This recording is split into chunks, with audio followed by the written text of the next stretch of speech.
It was 2016. I was fresh out of college and starting my first real job in the games industry. In college, I've played more Dota 2 than I care to admit. Oh my god!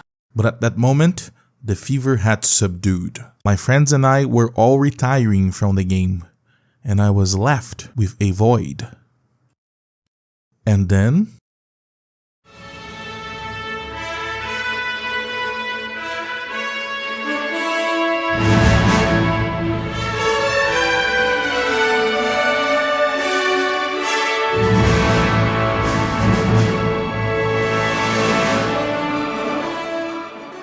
Hi everybody, I'm Gaba, and today I want to talk a bit about Overwatch, and maybe if not defend it, at least give you a different perspective about the game.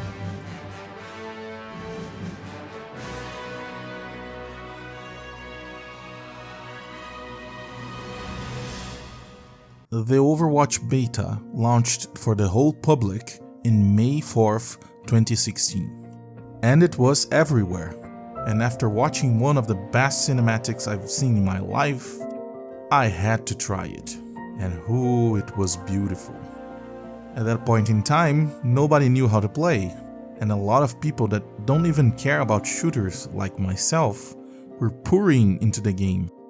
And it was a blast. I bought the game at the end of the beta, thinking I would be able to keep playing. Of course, I was wrong, but I didn't really care. I just wanted to play more. The game follows one of Blizzard's game design philosophy to a T. The philosophy that eludes everyone that aspires to be a game designer, including myself. Nolan's Law. Easy to learn, hard to master. Now if you tried making games, you know that phrase might as well be inside a fortune cookie. But Overwatch achieves this by having multiple heroes with simple skills that can be used in multiple ways or have layers on how to use them. For instance, Genji's Swift Strike is obviously a way to do a finishing blow, since it resets its cooldown whenever you down an opponent. But it's also a great way of getting out of a bad situation. It is also often used by players to put yourself in a good position to use your ultimate. Reinhardt's hammer, besides being iconic, have a specific way to maximize its area of effect because of its hitbox, enabling you to increase its range. Widowmaker has a hookshot to help her get to a higher ground, but can also be a great escape tool. Oh, and also enables you to do this. And these are relatively simple examples. You probably could find multiple uses for a skill of every hero, and maybe there are some techniques that we haven't even discovered yet. All heroes have a great amount of depth, even while just having one or two activated skills. From someone coming from Dota 2, that felt like home. On top of that, we have the incredible level design. All maps have different routes to the objective, enabling flanking heroes like Tracer and Reaper to get to the enemy backline without being noticed. They all have incredible verticality, which is essential to sniper characters like Hanzo and Ashe to keep the high ground. Not to mention the places where you can fall, which are a fantastic way of adding hazards to the map, and synergizes with skills, making it incredibly satisfying to get a kill with it. With a wide roster of characters, each with its own kit, with its own type of shooting, reloading, animations, speed, all very in tune with the character's visual identity and personality, makes the game accessible yet deep. And it's not just any group of generic characters. It is a diverse cast that, despite all the complaints that some people will always have about that subject, in my opinion, is one of the only pieces of media that gets diversity right, one of the many charms of this IP. Speaking of intellectual property, do you guys remember any new IP from a AAA studio on the last, 10 years? The Battle Royales blasted the industry, I concede, but not with its own characters and own story. Last of Us maybe is the only other one that I can remember. If you remember another one, please leave a comment. I'd love to know. The Overwatch shorts are a treasure to humanity, and they always serve me as an inspiration as to what I want to be as a game developer. But I think it's, in part, their fault that people started disliking the game. What the fuck? Calm down, I'll explain. They show a glimpse of the fantasy we all want. We all want to play with those characters in that world and experience their stories. Something that the game has never been able to deliver fully. In a sense, the shorts are more Overwatch than the game itself. Of course, the game has its problems. I could talk a lot about the game's monetization strategy, give my hot take that loot boxes were never that bad, which I suspect is not so hot anymore comparing to the new Battle Pass system, and I could complain about the lack of content, removing maps, etc.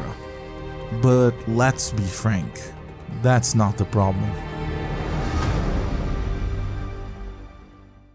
Overwatch 2 was announced November 1st, 2019, a meager 3 years before the launch of Overwatch.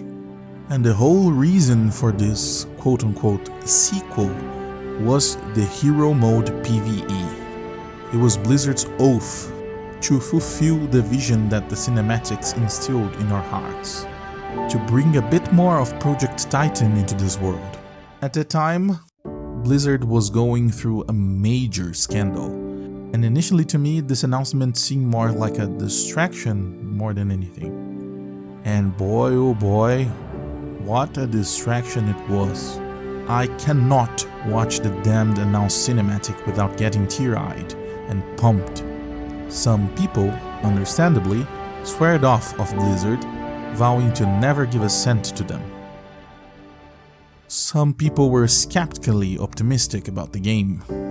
But even after the amazing cinematic, I was apathetic. I already had stopped playing Overwatch because life happened, and I would only enter aboard the hype train again after some real gameplay. The pandemic years went through in a flash, and it seemed to me that Overwatch 2 was a fever dream. I honestly forgot about the game's existence until recently, when Steam friend notifications start popping out of nowhere saying someone is playing Overwatch 2. A quick research later and I saw the game was free, and I was like, hot damn! Mind you, that was about a month ago. I had a blast. It was like I never left. Despite the 5v5, some heroes with new abilities, some heroes that lost some abilities, some maps missing, and quite frankly, basically being the same game as Overwatch 1, god damn it if I wasn't having fun. Still am, by the way. But then I had the brilliant idea to look into how the launch was and why I didn't even hear about it, and the journey that the players had to take until today. Spoiler alert, it seems it was a broken glass road. A ton of balancing issues, a new monetization system that is worse than any other free-to-play game. Heck, it's way worse than the old loot boxes. Apparently competitive sucks, not that I care. I'm too old for this shit. And the coup de grace. PvE was cancelled.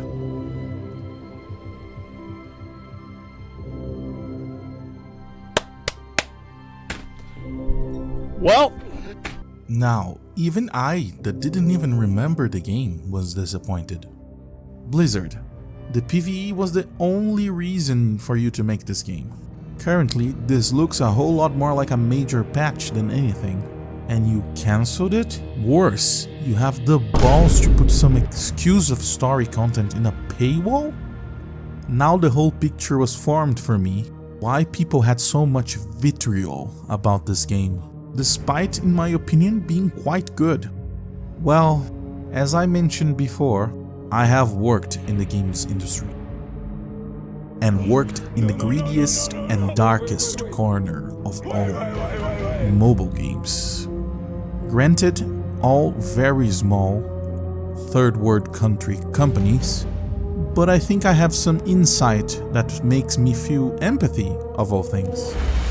If you rewatch the fateful stream where they canceled the hero mode, they emphasize that they have created a lot of content, but it wasn't up to their standards, and they couldn't deliver the promised experience. For me, it's clear what happened. They didn't know how to monetize the big, constant PvE. At least, not in a way that would justify the amount of people working on it. That's why they then repackaged what content they had in those separate missions, and now are selling them separately as a way to cut their losses, so to speak. Overwatch was always a game as a service. If you don't know what this is, I'm sorry, little one, but it is what most big companies will fluctuate to. They are games that are designed to make you play, and most importantly, spend on them forever. You know, all these hideous tactics of loot boxes, battle passes, where they lure you with a free game and suddenly you are playing the game non-stop and spending rivers of cash on it? That's a game as a service. Incredibly profitable. Because all you need are small updates, comparing to the whole new game, and you constantly keep adding content that people will buy. There are a lot of people working very hard to make sure of it. Sometimes there are more people working in that than in the game itself. And that's why Hero Mode was cancelled. The cost of making content for it is too high, especially if you compare to battle passes and even new heroes, maps and game modes. And there is no easy way of monetizing it forever, at least until now.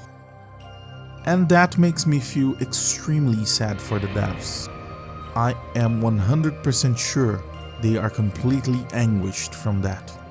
And I can vividly remember a moment or two that I was doing something that would be awesome for the players, just to have its rug pulled out from under.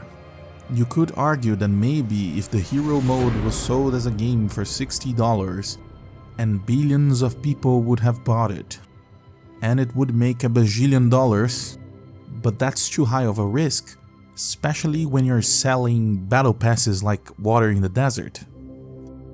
Strategically, doesn't really make sense. I get what happened, I don't like it, but I get it. Now, there are people that say that the game is now dead, and Overwatch is going to ride in the sunset. I don't think so. Blizzard certainly took a hit. A hit big enough for them to acknowledge in their investors' report. But the active users barely fluctuated. And remember, it's a game as a service. Number of users is the life and blood of this business. Will Overwatch have its PvE one day, the way we hoped for? Nah, I don't think so. But I've been wrong before. There's a lot we don't know that goes behind the scenes. With Microsoft's acquisition, a lot could change. But I do believe Overwatch is currently profitable. Heck, it was one of the franchises that generated more revenue and brought more users last fiscal year for Blizzard. And in my opinion, that makes it very much alive.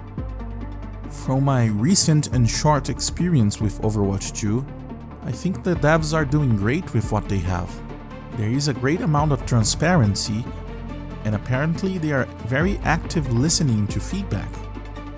Although this one I cannot confirm. Overwatch is a franchise that has a special place in my heart. It has provided me with a lot of special moments, and despite its flaws and mishaps, it is still one of my favorite games, and one I probably shall play for a long time.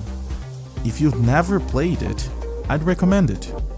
And if you now hate it, I understand. You might be much more wise than I am, but if I may be so bold, maybe give it another chance when your heart settles. And I'd like to finish this video with a message for the devs and executives and whoever can do something about these unfortunate events. Always remember, never accept the world as it appears to be. Dare to see it for what it could be. That's it, guys. If you like this video, share, leave a like, subscribe, and if you don't, tell me why in the comments. My new game, RECOIL, has a new Steam page. If you like puzzle action platformers, please go wishlist it. Falou!